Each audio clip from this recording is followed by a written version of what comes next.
ברגע שהוא מגלה שוב את הרצון לקבל, הוא נולד. כמו התינוק שנפרד מהאימא וניכר כישות בפני עצמה. אז למה הוא עושה את זה? בשביל להשפיע נחת רוח לבורא. מדברים פה שהוא עושה את זה אחרי קו ימין. כלומר, אחרי שהוא ביטל את הרצון לקבל, והוא שולט במצב, אז הוא שב ומעורר ומחיה אותו, בכדי להשפיע נחת רוח לבורא. כי הבורא רוצה שיהיה פה נברא, רצון לקבל הנאה ותענוג, שהאור יאיר בו, שהוא ייהנה. הוא רוצה שיהיה פה נברא, שייהנה. אז זה נקרא קו שמאל. וקו ימין וקו שמאל הם הפוכים זה לזה, זה שני כתובים, המכחישים זה את זה. לכל האורך, בכל דוגמה ובכל פרמטר שנדבר עליו, יש ימין ושמאל, שהוא הקו הנשמתי והקו הגופני, וצריך לראות למזג אותם שזה קו אמצעי. נמשיך כאן, וזהו כלל בכל סטרא דקדושה, שאינו אלא מה שנמשך מחוכמה, שנקרא קודש העליון, הבטל במציאות באור אין סוף ברוך הוא. המלובש בו, במי? בחוכמה. ואינו דבר בפני עצמו. ולכן נקרא חוכמה, כוח מה. זאת אומרת, המושג מה מראה על ביטול. כאילו, כמו שמשה רבינו אמר, ונחנו מה? מה אנחנו? שום דבר. מצד שני, מה בגימטריה אדם? א' וד' זה ה' ומ'. אז זאת אומרת, כמו שהוא התחיל פה את פרק י"ט, נר השם, נשמת אדם, מה הקריטריון, מה הגדר של המושג אדם? זה שיש בו את התכונה הזאת של חוכמה, הכוח הזה, שנקרא כוח מה. כל הכוח הוא נותן כדי לבטל את עצמו לבורא בכל רגע ורגע. כל החוכמה שאנחנו לומדים בתורה, בכלל, כל התורה כולה, התנ"ך וההלכה, פנימיות התורה, הגמרא, המשנה, הכל זה בכדי לתת כוח לאדם לבטל את עצמו לבורא. כי זה הנקודה הקשה. האדם מצד עצמו לא רוצה לבטל את עצמו. הקו ימין הוא עיקר עבודתנו, לא הקו שמאל. קו שמאל הוא טבעי. הקו ימין, הוא אומר, הוא למעלה מטעם ודעת. והוא הפך ממש מבחינת הקליפה והסיטרא אחרא. כידוע שהבורא ברא, זה לעומת זה עשה אלוקים, לעומת העולמות של הקדושה, יש עולמות של טומאה ששם הרצון לקבל שולט, שממנה נפשות אומות העולם, הנפשות של הגויים.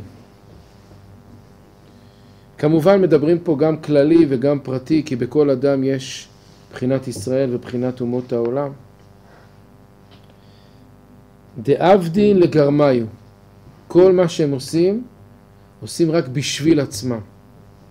אפילו עושים חסדים, זה בשביל עצמם.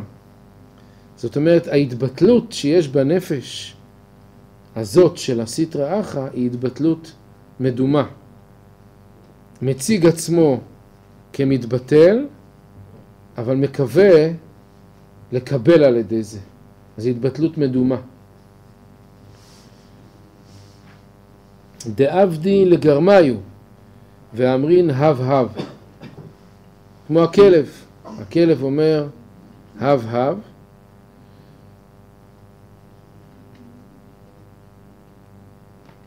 פעמיים הוא אומר הב. פעם רוצה לקבל בעולם הזה, ופעם רוצה לקבל גם בעולם הבא. פעמיים. כמו ששמעתי ממורי ורבי זצ"ל. היה אומר, מה ההבדל בין דתי לחילוני? חילוני רוצה לקבל בעולם הזה. דתי רוצה לקבל גם בעולם הזה וגם בעולם הבא. אז מה יותר טוב להיות? דתי. החילוני מסתפק במועט, מסכן.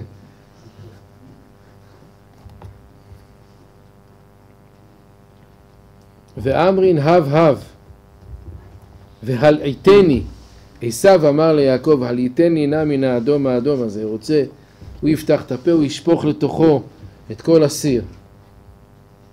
להיות יש ודבר בפני עצמו, הפך בחינת החוכמה של הקדושה. ולכן נקראים הסטרא אחרא מתים. כי החוכמה תחיה את בעליה. מה זה חוכמה עוד פעם? כוח מה הוא אומר. זה מושג ידוע בספרי חסידות בכלל, לא רק בתניא. זאת אומרת שכל הכוח נותנים למה? לבטל את עצמו. וכל החוכמה של התורה, שהיא חוכמה אוקיינוס אדיר, כל ההלכות, מה כל ההלכות אומרות? תבטל את עצמך, אתה לא תעשה מה שאתה רוצה. בין אדם לחברו, אתה תעשה מה שהבורא רוצה. ובין אדם למקום, גם תעשה מה שהבורא רוצה. כל ההלכות כולם בעצם באות לחנך את האדם, לבטל את עצמו. כן מתחשק, לא מתחשק, לא מסתכלים. מסתכלים מה הבורא רוצה. וההלכות האלה כולן נמשכות משורשים רוחניים, אז יש בהם דרגות. יש אדם שמשיג רק את הרמה הפשוטה של ההלכות, אבל זה כבר מעמיד אותו ביתרון גדול על אנשים שלא מקיימים תורה ומצוות. מדוע? כי ההלכות זה חינוך. ההלכות זה חינוך של האדם לעשות מה שהבורא רוצה. ובין אדם וחברו, הנטייה היא כמובן תמיד ללכת בבחינת ואהבת לרעך כמוך, לעשות מה שטוב לשני. אז אפילו אם אדם הוא לא מפותח, אין לו כוונות, הוא לא יודע, רק הוא מקיים את זה, כבר יש לו יתרון. על אחת כמה וכמה, אם אדם לומד את השורשים הרוחניים של ההלכות ומכוון בהלכות שיפעלו עליו את שינוי הטבע, אז ודאי וודאי שהוא מתחנך ועולה לגדולה מכל החוכמה הזאת, החוכמה של התורה. החוכמה תחיה את בעליה. ועל הסטרא אחרא כתוב, ימותו ולא בחוכמה, אין להם את החוכמה. וכן הרשעים ופושעי ישראל, קודם שבאו לידי ניסיון לקדש השם. זאת אומרת, בפרק הקודם הוא אמר שבכל יהודי, אפילו בפושעי ישראל, אפילו באדם שנראה קל שבקלים, יש בו נפש אלוקית. רק מה היא נסתרת? ברגע שמציתים אותה, או שהמצב גורם לה להתגלות, אז פתאום רואים את העליונות, את הנשגבות של הנפש האלוקית, שיש אפילו בפושעי ישראל, כך הוא אמר בפרק הקודם. אבל הוא אומר, קודם שבאו לידי ניסיון לקדש השם, לפני שהם באו למצב כזה שהם צריכים למסור את נפשם, אז גם הקדושה שבהם נסתרת.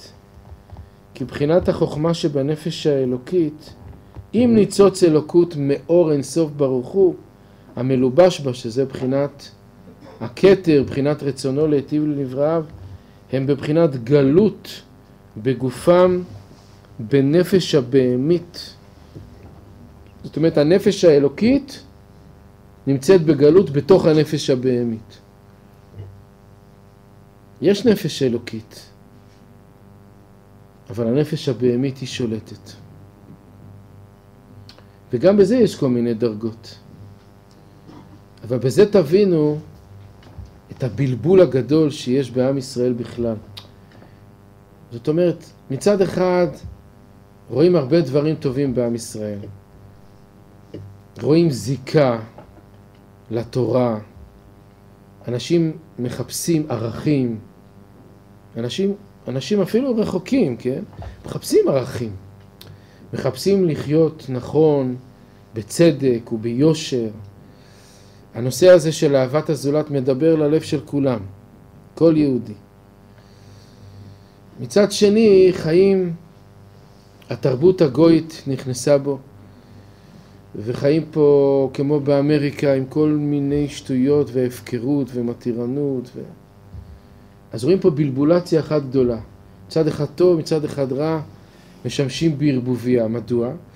אז זה נעוץ במה שהוא אומר כאן. בפרק הקודם הוא אמר שאפילו בקל שבקלים יש נפש אלוקית. אז זה הנטייה לטוב. מצד שני הוא אומר שהנפש האלוקית נמצאת בגלות בתוך הנפש הבהמית מצד הקליפה שבחלל השמאלי שבלב, המולכת ומושלת בגופם בסוד גלות השכינה. מה זה גלות השכינה? הנפש האלוקית שיש בכל אחד היא השכינה. בכל אחד יש שכינה. אבל זה נקרא גלות השכינה, זה נקרא שכינתה בגלותה או שכינתה באפרה. שכינה נמצאת באפר. דהיינו שהכלי, הרצון, דקדושה שיש בכל אדם, הוא נמצא תחת שליטת הנפש הבהמית. אז יש לפעמים שבכלל אין בלבול, אלא מה, הנפש הבהמית שולטת לגמרי ואין בלבול, אין זיגזוג. הבן אדם הולך רק עם הנפש הבהמית, זה בזמן שבכלל הוא בגלות גדולה מאוד. אבל בכללות רואים אצל הרבה אנשים ובכלל עם ישראל רואים הרבה מאוד זיגזוג.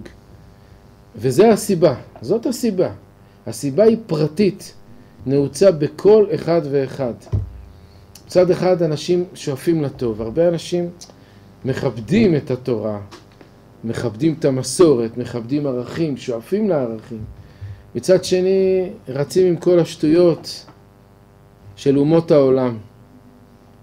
זאת הסיבה. מה צריך לעשות? אין עצה אחרת, אלא רק התורה. הקדוש ברוך הוא נתן לנו פה תורה. ובתורה יש הרבה מדורים, פשט, רמז, דרש וסוד. פנימיות התורה זה כמו המושג של לתפוס את השור בקרניו. ברגע שיש לך שור גדול ומלחמתי, מיליטנטי, אז מה אתה יכול לעשות איתו? אז הפתגם אומר, לתפוס את השור בקרניו. זה הדבר הכי טוב שאתה יכול לעשות. אל תנסה לתפוס שום דבר אחר, רק את זה תתפוס. אם אתה תופס את זה, אז הוא כבר לא יכול להזיק. אז זה משל. מה הנמשל? הנמשל הוא שפנימיות התורה היא כמו שאומר הפסוק, חץ בלב אויבי המלך. כך כתוב בתהילים מ"ה. פנימיות התורה היא כל כך מדויקת וכל כך מהירה שהיא חושפת את האמת, את כל המערכות. מה שעכשיו אנחנו מדברים זה חשיפת האמת, והאדם אז, כל אחד ששומע את הדברים האלו יכול לראות את הדברים האלו על עצמו. ולכן הכוח של פנימיות התורה הוא גדול מאוד, בפרט בדורנו אנו. אבל ודאי שאי אפשר להסתדר בלי החלקים האחרים של התורה. כי אם אדם תופס את פנימיות התורה, למרות האור הגדול שלה, אבל הוא לא עוסק בחלקים התחתונים של התורה, גם בקיום ההלכות וכדומה, אז הוא מגיע למצב של אסטרונאוטיקה. זאת אומרת, הוא דפוק ברעיונות, בערכים, וזה גורם לו שינויים פנימיים, רצונות, מחשבות אחרים ממה שהיו לו, אבל הוא אסטרונאוט, כי ההלכה באה לעגן את כל היופי הפנימי הזה במציאות.